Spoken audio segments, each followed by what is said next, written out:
ടോഷ്മാസ് കിച്ചൻ്റെ പുതിയൊരു എപ്പിസോഡിലേക്ക് എല്ലാവർക്കും സ്വാഗതം.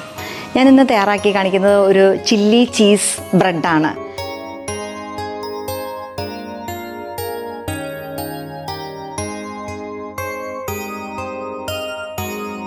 അധികം ഇൻഗ്രീഡിയൻസ് ഇല്ല, അതുപോലെ വളരെ എളുപ്പത്തിൽ തയ്യാറാക്കിയെടുക്കാവുന്നതാണ്.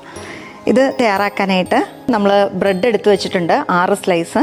അതുപോലെ തന്നെ മുട്ട പുഴുങ്ങിയിട്ട് അത് കനം കുറച്ച് സ്ലൈസസ് ആയിട്ട് വെച്ചിട്ടുണ്ട്. കുറച്ച് ചീസ് സ്ലൈസ് ഉണ്ട്. ഇത് ഗാർലിക് ബട്ടറാണ്.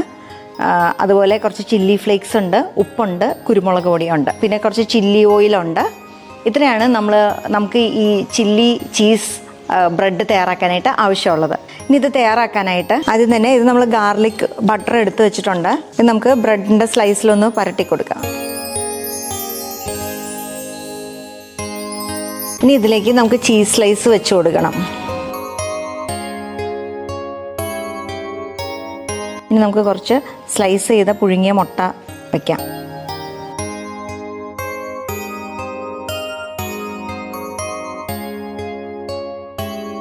നമ്മളിപ്പോൾ ആദ്യം ഗാർലിക് ബട്ടർ വെച്ചു, പിന്നെ ചീസ് സ്ലൈസ് വെച്ചു.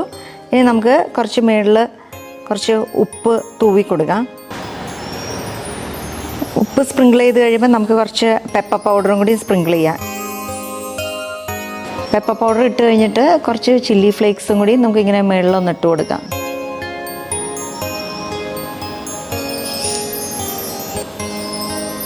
കുറച്ച് റോസ്റ്റഡ് ചില്ലി ഓയിൽ ഉണ്ടെങ്കിൽ നിങ്ങൾക്ക് ഒഴിച്ചു കൊടുത്താൽ മതി. കുറച്ച് കൂടി എരിവൊക്കെ ഉണ്ടെങ്കിൽ നല്ലതാണല്ലോ. അപ്പോൾ ഈ പാൻ നന്നായിട്ട് ചൂടായി. നമുക്കിനി ഇത് നമ്മുടെ ഈ ചില്ലി ചീസ് ബ്രെഡ് നമുക്ക് വെച്ച് കൊടുക്കാം. നമുക്ക് വേണമെങ്കിൽ ഓവനിൽ ചെയ്തെടുക്കാം, അല്ലെങ്കിൽ എയർ ഫ്രയറിൽ ചെയ്യാം, അല്ലെങ്കിൽ നമുക്കിങ്ങനെ ഈ ചീസൊന്ന് നമുക്ക് കുറഞ്ഞ തീയിൽ വെച്ച് മെൽറ്റ് ചെയ്തെടുക്കണം.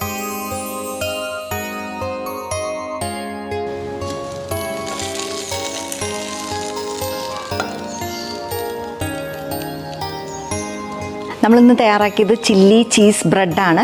ഇത് വളരെ സിമ്പിളായിട്ട് അധികം ഇൻഗ്രീഡിയൻസ് ഒന്നുമില്ല. അപ്പോഴും വീട്ടിൽ കാണുന്ന കുറച്ച് സാധനങ്ങൾ വെച്ചിട്ട് എളുപ്പം തയ്യാറാക്കി എടുക്കാവുന്നതാണ്. ഇത് ഒരു നല്ലൊരു സ്നാക്കാണ്. പിസ്സയൊക്കെ ഇഷ്ടമുള്ള കുട്ടികൾക്ക് തീർച്ചയായിട്ടും ഇത് ഇഷ്ടമാവും. ഇത് ഈവനിങ് സ്നാക്കായിട്ടോ അല്ലെങ്കിൽ ബ്രേക്ക്ഫാസ്റ്റ് ആയിട്ടോ ഒക്കെ നമുക്ക് സെർവ് ചെയ്യാൻ പറ്റുന്നതാണ്. തീർച്ചയായിട്ടും ട്രൈ ചെയ്ത് നോക്കണം. കുട്ടികൾക്കും മുതിർന്നവർക്കും ഒരുപോലെ ഇഷ്ടമാവും. മറ്റൊരു നല്ല റെസിപ്പിയുമായി അടുത്ത എപ്പിസോഡിൽ നമുക്ക് വീണ്ടും കാണാം.